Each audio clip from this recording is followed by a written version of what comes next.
कल हमने first part किया था लिमिट्स का, कुछ क्वेश्चन समझे थे हमने, लिमिट्स होता क्या है ये समझा था बेसिकली। आज थोड़ा लिमिट्स को और आगे बढ़ा के हम समझेंगे क्या क्या होता है इसमें।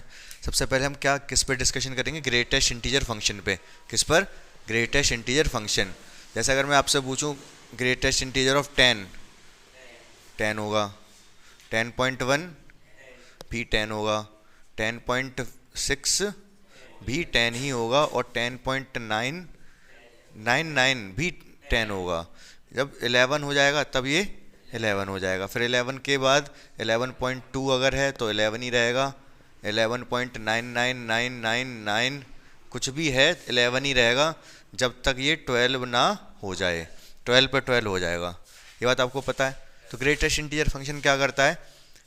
ग्रेटेस्ट वैल्यू देता है, अपने से पहले जो भी ग्रेटेस्ट इंटीजर पड़ेगा उसकी वो वाली वैल्यू दे देगा ये, इस नंबर से पहले जो भी इंटीजर पड़ेगा। अब आप मुझे बताओ ग्रेटेस्ट इंटीजर -10.9 कितना होगा? माइनस का 10।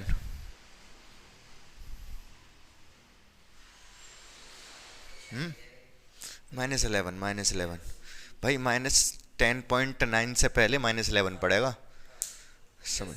ठीक है ना। तो ये ग्रेटेस्ट इंटीजर फंक्शन है। मैं आपसे अब ये पूछना चाह रहा हूँ, बहुत ध्यान से, कल लिमिट का कंसेप्ट बता दिया मैंने, बहुत ध्यान से मुझे आप आधे मिनट के अंदर ये बता दो, जब तक मैं घड़ी पहन रहा हूँ, कि ये इस लिमिट क्या होगी, लिमिट की वैल्यू क्या होगी।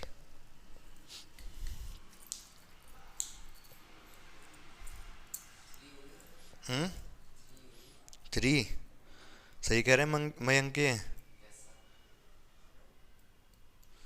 मतलब आपने रिवाइज नहीं किया कल जो मैंने पढ़ाया। हम्म लिमिट का मतलब क्या बताया था कल मैंने? इतना बताओ पहले, लिमिट का मतलब क्या बताया था? वैल्यू, ठीक है, लेकिन कौन सी वैल्यू? लिमिट का मतलब वैल्यू ही होती है, लेकिन कौन सी वैल्यू? एक्स इक्वल टू 3 पर फंक्शन की वैल्यू। हाँ, तो एक्स टेंस टू 3 है, limit x tends to 3, greatest integer x दे रखा है, तो यहाँ पर लिमिट का मतलब क्या है? मतलब ये क्या पूछना चाह रहा है हमसे? ये हमसे पूछना चाह रहा है कि फंक्शन की वैल्यू बताओ, ग्रेटेस्ट इंटीजर की वैल्यू बताओ जब एक्स 3 को टेंड कर रहा है। एक्स 3 को टेंड कर रहा है, तो एक्स 3 को टेंड कैसे कैसे कर सकता है? लेफ्ट से भी, राइट से भी। ठीक है, लेफ्ट से राइट टेंड करने मतलब जब एक्स की वैल्यू 3 से थोड़ी सी कम है तब फंक्शन की वैल्यू पूछ रहा है ये। जब एक्स की वैल्यू 3 से थोड़ी सी ज़्यादा है तब फंक्शन की वैल्यू पूछ रहा है ये। अगर दोनों वैल्यू सेम है तो लिमिट एग्जिस्ट करती है, अदरवाइज तो लिमिट ही एग्जिस्ट नहीं करती, और लिमिट की वैल्यू भी कोई नहीं हो सकती। ये सेम नहीं है, यहाँ लिमिट एग्जिस्ट नहीं कर रही। हाँ, यहाँ लिमिट एग्जिस्ट नहीं कर रही। अगर आप इसकी एल एच एल निकालोगे, L H L at x equal to 3। अब एक्स इक्व टू 3 का मतलब ये नहीं कि एक्स बराबर 3 पर, ये कह रहा है L H L. L H L का मतलब 3 से थोड़ा सा पहले लिमिट की वैल्यू क्या होगी। लिखने का तरीका वही होता है, limit x tends to 3 negative greatest integer x. अब आपको पता है, क्या पता है, वैसे एक एच वाला मेथड होता है, फिलहाल एच वाली मेथड को डिस्कस ही नहीं कर रहे, एक साथ बता दूंगा बाद में। अब इतना पता चल गया, जब एक्स की वैल्यू 3 से थोड़ी सी कम है तो ग्रेटेस्ट इंटीजर उसको क्या कर देगा? 2 कर देगा। ठीक है, और जब आर एच एल निकालोगे तो कितनी आएगी वो? तो वो 3 आएगी। 3 से थोड़ा सा आगे जाओगे तो वो 3 देगा। तो left hand right hand limit बराबर यहाँ पर नहीं है, तो लिमिट एग्जिस्ट नहीं कर रही।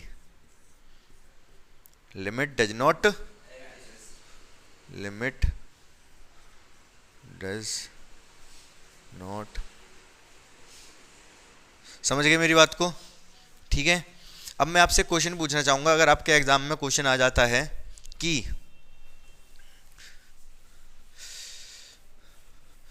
क्या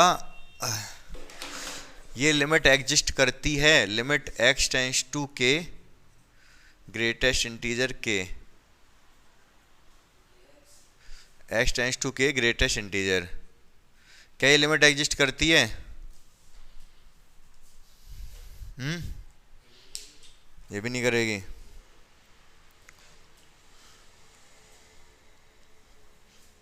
चलो ठीक है, मान लिया आपकी बात नहीं करी। मैं आपसे एक सवाल पूछता हूँ, लिमिट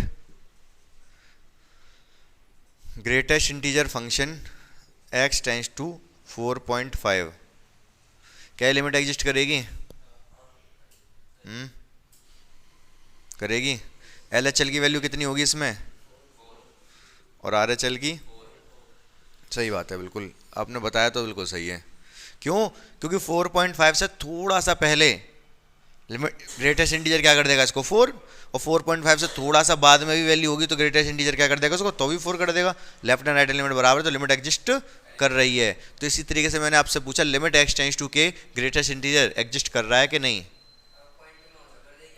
हाँ वो एग्जैक्टली अगर सेम क्वेश्चन आ जाता है तो आप इसको बोलोगे, दो पार्ट्स में डिवाइड कर दोगे, if k is an integer, if k is not an integer. दो पार्ट्स में डिवाइड कर दोगे, if k is an integer, if k is not an integer. वैसे ऐसा देगा नहीं, वो सीधे सीधे वो क्वेश्चन ये पूछेगा, if k is an integer prove limit x tends to k greatest integer does not exist. समझ गए क्या क्वेश्चन आएगा? क्वेश्चन ये होगा, if k is an integer, अगर k क्या है, एक इंटीजर है, तो प्रूव करो कि ये वाली लिमिट एग्जिस्ट नहीं कर रही। तो कर दोगे इसको आप, कैसे कैसे करोगे? हाँ बिल्कुल एग्जैक्टली, तो एल एच एल निकालोगे तो क्या आएगा, ये L H L limit x tends to k negative greatest integer. इसके लिए बेसिकली जैसे स्पेशल फंक्शन होते हैं ना, उसके लिए h वाला मेथड अच्छा रहता है। h वाला मेथड सिखाऊंगा तो उससे ही करोगे इसको। फिलहाल समझने के लिए अभी केवल हम ये कंसेप्ट बिल्ड कर रहे हैं, कंसेप्ट समझ में आया पहले हमको, ठीक है, कन्फ्यूजन ना हो फालतू की। तो यहाँ पर k नेगेटिव का मतलब k से थोड़ी सी कम है वैल्यू, तो ग्रेटेस्ट इंटीजर इसको कर देगा k-1, एक कम कर देता है ना, ठीक है। और आर एच एल क्या होगी, limit x tends to k positive greatest integer, k से थोड़ी सी ज़्यादा, क्या फ़र्क पड़ रहा है, k कर देगा, ये दोनों बराबर नहीं है तो हम कह सकते हैं लिमिट एग्जिस्ट नहीं कर रही। तो इतना कंसेप्ट आपको समझ में आया। बेसिकली अभी तक हमने क्या सीखा, ग्रेटेस्ट इंटीजर फंक्शन सीखा है, होता क्या है, और ग्रेटेस्ट इंटीजर फंक्शन के लिए लिमिट एग्जिस्ट करती है नहीं करती है, कब करेगी कब नहीं करेगी, वो सारा कुछ सीख लिया हमने। समझ गए आप? ठीक है, तो ये एक एग्जाम्पल दे रखा है, एग्जाम्पल नंबर शायद 20 है आर डी शर्मा में, अच्छा है एग्जाम्पल। तो कैसे करेंगे इसको, वही लेफ्ट एंड राइट हैंड में निकालनी होंगी। इसमें फंक्शन क्या है हमारा, ये है फंक्शन एफ एक्स, ये है। तो कैसे करेंगे इसको हम, एल एच एल तो निकाल लोगे आप आराम से। एल एच एल क्या होगी, l H L at x equals to 0, क्या लिखोगे इसको, limit x tends to 0 negative f x e की पावर 1/x -1 e की पावर 1/x -1। अगर 0 नेगेटिव डालते हो आप तो क्या हो जाएगा, यहाँ पर e की पावर 1/-0 लिख दूँ। अब -0 मैंने बताया था, -0 क्या होता है, -0 का क्या मतलब है, क्या अब वैसे यहाँ ये 0 नेगेटिव है, 0 नेगेटिव का अगर 2 नेगेटिव है तो -2 मत लिख देना कभी, वो 0 नेगेटिव है ना, 0 से थोड़ा सा पहले, 0 से थोड़ा सा पहले मैं बताना आपको ये चाह रहा हूँ, आएगा तो 0 ही, आएगा तो 0 ही, लेकिन नेगेटिव में वैल्यू होगी उसकी, तो माइनस लगेगा इसके आगे, समझ रहे हो ना। अब 1/0 क्या होता है, इनफाइनाइट, तो ये बन गया e की पावर -∞ -1 e की पावर -∞ +1, ठीक है। तो e की पावर -∞ क्या होगा, जैसे e की वैल्यू जो होती है वो होती है 2.718, हमें इससे मतलब नहीं है कि वैल्यू क्या होती है, लेकिन हाँ इतना पता होना चाहिए था 1 से ज़्यादा होती है, किससे, 1 से तो ज़्यादा होती है। आप कुछ भी ये इसी वैल्यू के लिए सोच लो या सिंपली 2 के लिए सोच लो। अब 2 की पावर अगर मैंने दे दी आपको कितनी, इनफाइनाइट दे दी, मान लो 1000 दे दी, तो कितना बहुत बड़ा नंबर आएगा। अगर -1000 दे दी तो कितना आएगा, क्योंकि पावर नीचे आ जाएगी, इसको हम लिख सकते हैं 1/2 की पावर 1000, और 2 की पावर 1000 तो बहुत बड़ी वैल्यू हो गई, और 1/2 की पावर 1000 1 का उतना फ्रैक्शन, बहुत छोटी वैल्यू हो गई, ऑलमोस्ट जीरो, ऑलमोस्ट जीरो। तो किसी कोई नंबर है जो 1 से बड़ा है उसकी पावर माइनस इनफाइनाइट क्या होता है, जीरो। समझ गए, 0 -1 0 +1 क्या आ गया, ये -1 आ गई लिमिट। क्लियर है, ठीक है। जब हम RHL निकालेंगे, क्या RHL एट x = 0, RHL जब निकालेंगे तो बहुत ध्यान से मेरी बात को सुनना आप। 0 पॉजिटिव, e की पावर 1/x -1 e की पावर 1/x +1। अब यहाँ पर मैं लिमिट डालूंगा नहीं 0 पॉजिटिव, पूछो क्यों? अगर मैंने यहाँ पर लिमिट डाल दी 0 पॉजिटिव 0 पॉजिटिव डालूंगा तो e की पावर इनफाइनाइट बन जाएगा ये, और e की पावर इनफाइनाइट क्या होगा, बहुत बड़ा नंबर इनफाइनाइट, बहुत बड़ा नंबर क्या इनफाइनाइट हो जाएगा। अब इनफाइनाइट अपॉन इनफाइनाइट बन जाएगा, फिर ये इनडिटर्मिनेट फॉर्म बन जाएगी। इनफाइनाइट अपॉन इनफाइनाइट कैलकुलेट थोड़ी ना कर सकते, अब क्या आएगा, तो इनडिटर्मिनेट फॉर्म बन जाएगी। तो कुछ करना पड़ेगा, ये एक टाइप है क्वेश्चन का जिसमें इनफाइनाइट बन रहा हो वैल्यू रखने पर, तो उसमें कुछ करते हैं। क्या करते हैं वो मैं अभी इस क्वेश्चन में भी बताऊंगा। चलो इससे पहले एक दूसरे क्वेश्चन में बताता हूँ। अगर आपसे क्वेश्चन पूछा जाए limit x tends to infinite x² 7x + 8 upon 2x² - 10x + 7, अगर ये क्वेश्चन आ जाए तो इसको कैसे करोगे आप?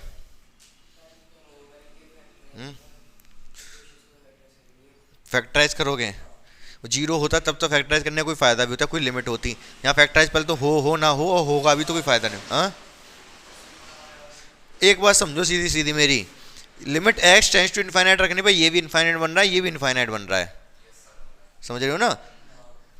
जब इनफाइनाइट बन रहा हो ऊपर नीचे, तो हम अगर जैसे ये x को जब मैं इनफाइनाइट रखूंगा तो इनफाइनाइट बनेगा। अगर यही चीज डिवाइड में आ जाए, इनफाइनाइट अगर डिवाइड में आ जाए तो क्या होता है, जीरो। इनफाइनाइट अगर डिवाइड में आ जाए तो वैल्यू जीरो होती है। तो इनफाइनाइट को हम डिवाइड में लेके आएंगे किसी भी तरीके से, क्या करेंगे, इनफाइनाइट को डिवाइड में लेके आएंगे। तो इनफाइनाइट को डिवाइड में कैसे लेके आएंगे, ऊपर नीचे सबसे जो बड़ी पावर है उसका डिवाइड कर दो, x² का डिवाइड कर दो ऊपर नीचे। तो ऊपर नीचे x² का डिवाइड करने से होगा क्या, अब ये क्वेश्चन पढ़ोगे आप, लेकिन मैं बताना चाह रहा हूँ कि जब इनफाइनाइट डिवाइड बाई इनफाइनाइट बन रहा हो तो यही कंसेप्ट लगेगा आपका हमेशा। आप कैसे भी करके उसको जीरो बनाओगे, कुछ डिवाइड करके। कैसे, अगर मैं ऊपर x² का डिवाइड कर देता हूँ तो ये 1 हो जाएगा, यहाँ पर x² का डिवाइड करूँगा 7/x आ जाएगा, यहाँ पर x² का डिवाइड करूँगा 8/x² आ जाएगा। x² से डिवाइड किया है ना, नीचे भी x² से डिवाइड करूँगा जो ऊपर कर दिया है तो 2 बचेगा।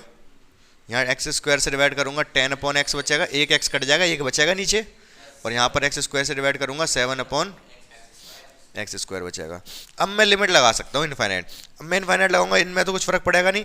यहाँ x से इनफाइनाइट रख दिया तो ये जीरो, यहाँ x से इनफाइनाइट रख दिया ये भी जीरो, ये भी जीरो, ये भी जीरो। आंसर क्या आ गया, 1/2। समझे? तो इनफाइनाइट को हम जीरो बना देते हैं, जो बड़ी पावर है उससे डिवाइड करके। बात समझ में आई कि नहीं? आसान था, ठीक है। सेम यहां पर करेंगे, इनफाइनाइट बन रहा है ना ये, तो आगे क्या कर देंगे, इसमें हम डिवाइड कर देंगे किस चीज का, नहीं जीरो का।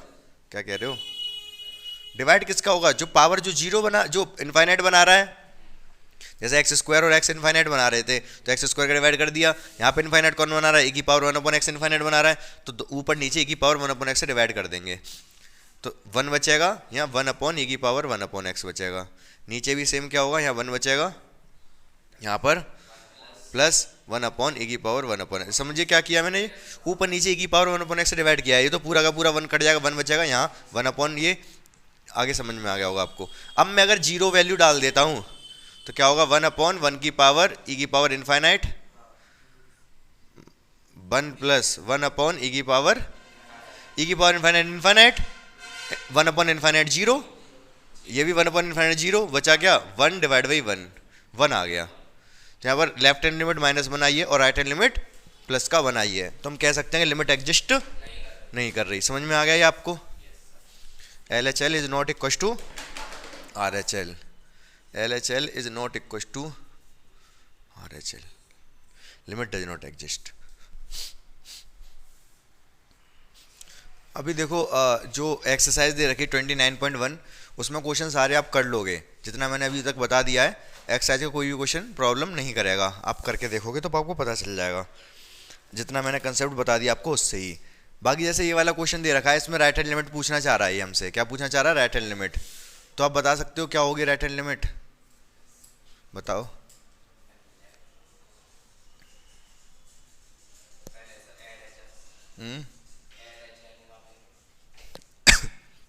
एल एच एल का राइट हैंड लिमिट ही पूछ रहा है भाई। देखो दो सवाल लिए हैं मैंने, छोटे छोटे से, बहुत चुटकू चुटकू सवाल है, बस ध्यान से आप समझो इसको। क्या जवाब क्या, आंसर क्या होगा इसका, इस सवाल का? केवल आर एच एल निकालना है, प्लस लिख रहा है ना, आर एच एल निकालना है कहाँ पर, एट एक्स इक्व टू 2 पर। इसके लिए उसको बाद में देखेंगे, बताओ क्या होगा। जब वैल्यू लगाओगे 2 आप, तो 2 - 3 आएगा, ये तो माइनस का बनाना आएगा ऑलमोस्ट। यहाँ पर जब 2 लगाओगे 4 - 4 आएगा। अब ये 4 से थोड़ी सी बड़ी है या छोटी है? हाँ, ये वाली वैल्यू x2 पॉजिटिव, यहाँ पर जो आया 4 पॉजिटिव लिख लो चाहो तो। ये तो ऊपर -1 आएगा, ये प्लस का 0 आएगा, तो आंसर आएगा माइनस का इनफाइनाइट। इनफाइनाइट तो आएगा माइनस का, ये भी ध्यान रखना। इसका जवाब बता दो।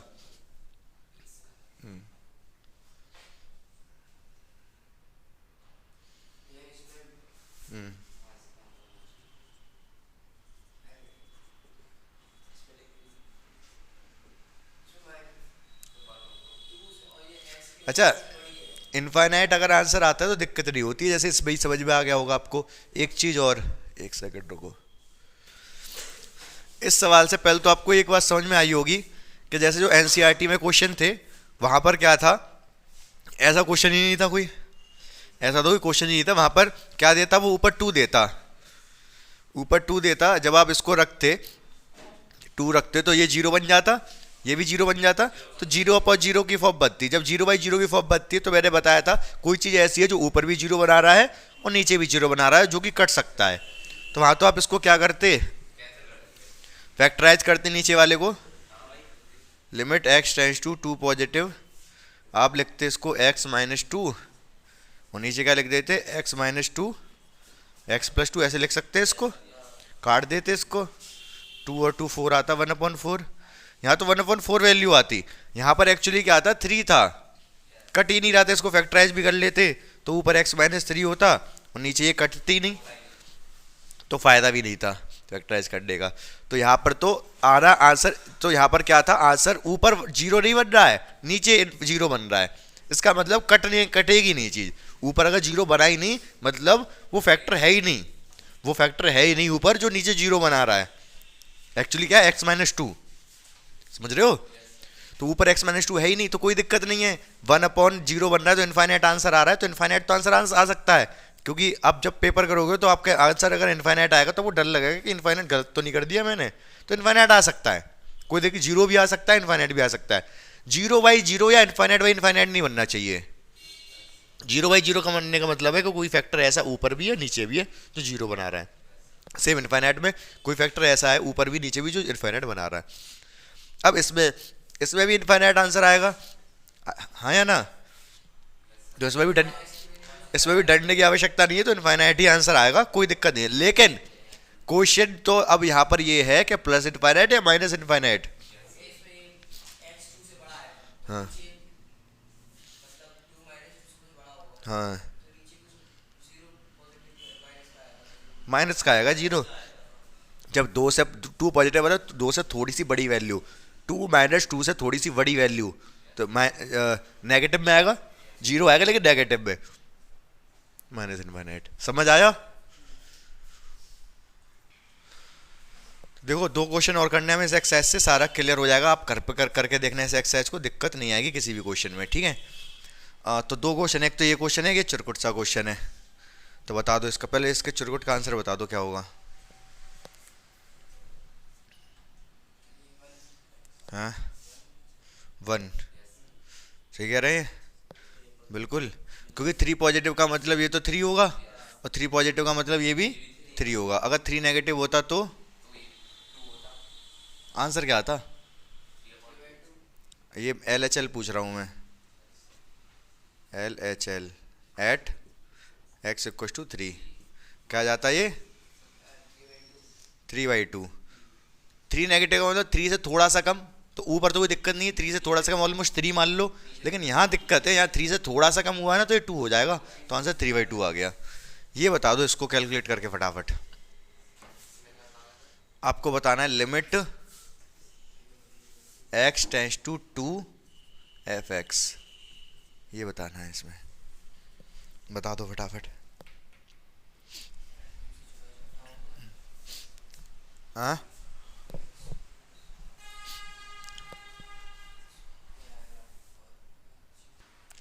तो दिक्कत नहीं है, कल हमने क्वेश्चन प्रैक्टिस की है। अगर हमें ये पता, पहले तो ये पता करेंगे एग्जिस्ट कर रहा है कि नहीं, क्या करेंगे, एग्जिस्ट कर रहा है या नहीं, तो दोनों चीज़ निकालनी पड़ेंगी। LHL at x equal to 2, LHL का मतलब क्या हो गया, limit x tends to 2 negative f(x), f(x) क्या है 2 नेगेटिव के लिए,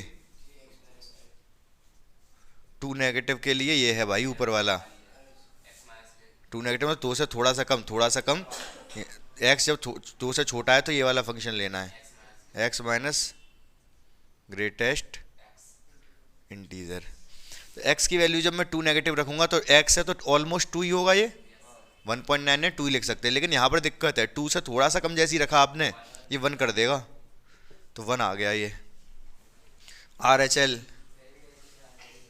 एट x इक्व टू 2, जब RHL लेंगे तो limit x tends to 2 positive f(x), अब f(x) कौन सा लोगे आप,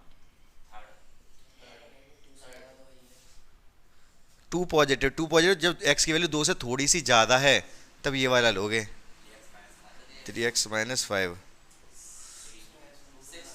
तो कितना हो जाएगा, 2 रखोगे तो 6 माइनस 5 1, तो लिमिट एग्जिस्ट कर, हाँ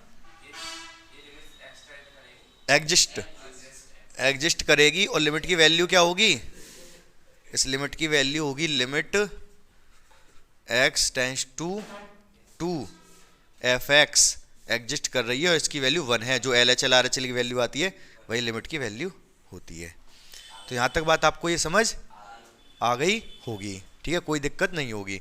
तो लिमिट का कंसेप्ट बहुत अच्छा समझ में आ गया आपको, ठीक है। 29.1 एक्सरसाइज आप करके देख लेना, सारे क्वेश्चन को करने की आवश्यकता नहीं है, कंसेप्ट पूरा बता दिया मैंने, जो जो आपको लगे कि हाँ ये कर लेने चाहिए, थोड़े बहुत क्वेश्चन वो आप करके देख लेना। आ रही बात समझ या नहीं, तो करके देखना। अच्छा एक बात और बताओ, ये जो x इक्व टू 2 पर 4 वैल्यू है, ये क्या मजे लेने को दे रखी है? हाँ इसका कोई यूज ही नहीं हुआ क्वेश्चन में, देता देता मत देता क्या फर्क पड़ रहा है, यहाँ इक्वल लगा देता, वहाँ इक्वल लगा देता, कहीं भी लगा देता। हाँ हाँ जरूरी नहीं है यहाँ पर देता, हो सकता है इक्वल यहीं लगा देता, इसको ना देता, तो फिर तो जरूरत ही नहीं पड़ती। फिलहाल तो ऐसा लग रहा है फालतू को दे रखा है, फालतू के लिए नहीं दे रखा है, इसकी भी आवश्यकता पड़ेगी जब आप क्लास 10th में पढ़ोगे कॉन्टिन्यूटी। क्या पढ़ोगे? क्या? अरे 12th जब 12th में कंटिन्यूटी पढ़ोगे तब इसकी भी आवश्यकता पड़ने वाली है। कंटिन्यूटी का क्या मतलब होता है? अच्छा ये आपका बेस तैयार हो रहा है, पता है किस चीज़ का? अभी आपकी जो कैलकुलस में डिफरेंशिएशन पढ़ोगे ना, डिफरेंशिएशन, तो उसमें काम आएगा, कोई फंक्शन डिफरेंशिएबल है कि नहीं वो यही बताएगा, कॉन्टिन्यूस है कि नहीं यही बताएगा, लिमिट ही बताएगी कि कॉन्टिन्यूस है कि नहीं। कॉन्टिन्यूस मतलब समझ रहे हो? हार्ड लग रहा है? अरे जैसे ये चीज़ कॉन्टिन्यूस है तो ये कॉन्टिन्यूटी को भी बताएगा, ये चीज़, ये जो लिमिट वगैरह हम सीख रहे हैं क्या किसको बताएगा? ये कॉन्टिन्यूटी। ये कॉन्टिन्यूस है कि नहीं ग्राफ? अगर कोई ग्राफ ऐसा है यूँ करके गया फिर इधर से चालू हो गया तो यहाँ पर ये डिसकंटिन्यूस हो गया, ठीक है। तो कंटिन्यूटी डिसकंटिन्यूटी को बताएगी, यही चीज़ जो हम सीखने जा रहे हैं। बहुत आसान है ये, आपको लग रहा है आप जवाब तो दे पा रहे हो पूरे, आपको बस ये लग रहा है कुछ नया लग रहा है, मुश्किल नहीं लग रहा है, कुछ नया लग रहा है। तो नई चीज़ों को आप आसान समझना सीखो। अब अगर कोई नई चीज़ सामने आ रही है तो उसको भी जब आपने दिमाग में ये बना लोगे कि नई चीज़ भी आसान है, जब नई चीज़ कोई आती है तो मुश्किल लगती है, पुरानी कोई चीज़ हो तो वो हमें आसान लगती है। ऐसा नहीं होता है, आपके दिमाग में है, अपने दिमाग को थोड़ा सा आप चेंज करोगे और ये सोचोगे कि हर चीज़ आसान है, नई चीज़ को आप मुश्किल ना लेके इंटरेस्टिंग अगर लेना सीख जाओ तो फिर नई चीज़ भी आसान लगेगी और इंटरेस्टिंग भी लगेगी। पुरानी चीज़ एक्चुअली बोरिंग होती है, नई चीज़ इंटरेस्टिंग होती है, मुश्किल नहीं होती है, इंटरेस्टिंग होती है। ठीक है, तो फिर आप करके लेके आओगे 29.1 घर से। ठीक है।